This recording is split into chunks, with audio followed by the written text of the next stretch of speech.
বিয়ের বাজার করার জন্য বাজারে দৌড় শুরু করলেন। বাজারে যাচ্ছেন, বিয়ের বাজার করতেছেন, বাজার করতেছেন। প্রিয়তমার জন্য শখের জিনিসগুলো কিনতেছেন। বাজার করা অর্ধেক শেষ, এই সময় আর অর্ধেক বাকি আছে। একজন যুবক ওই বাজারে ঘোষণা করতেছেন, এ মুসলমানেরা, এ যুবকেরা, আল্লাহর নবী তোমাদেরকে আহ্বান করেছেন, তোমাদেরকে এখনই যুদ্ধের ময়দানে যেতে হবে। কাফেররা মদিনায় হামলা করবে, কোন যুবক ঘরে থাকতে পারবা না। কাফেরদের সাথে লড়াই করার জন্য এখনই ময়দানে বের হয়ে যেতে হবে। সাহাবী সাদ রাদিয়াল্লাহু তাআলা আনহু তাকায় দেখেন সব যুবকেরা ঘোড়া নিয়ে, তরবারি নিয়ে যুদ্ধের ময়দানের দিকে তারা দৌড় শুরু করছেন। সাহাবী চিন্তায় পড়ে গেলেন, হায় রে,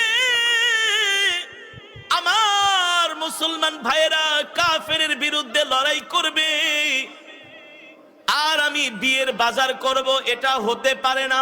আল্লাহু আকবার।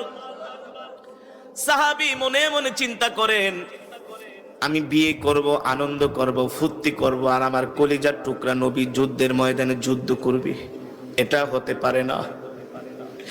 বিয়ের বাজারের যে অবশিষ্ট টাকা ছিল, তিনি সিদ্ধান্ত নিলেন, আমি আর বিয়েও করব না, বিয়ের বাজারও করব না। এবার আমি আল্লাহর জমিনে আল্লাহর দ্বীন কায়েমের জন্য আল্লাহ রসুলের সাথে, নবীজির সাথে আমি যুদ্ধের ময়দানে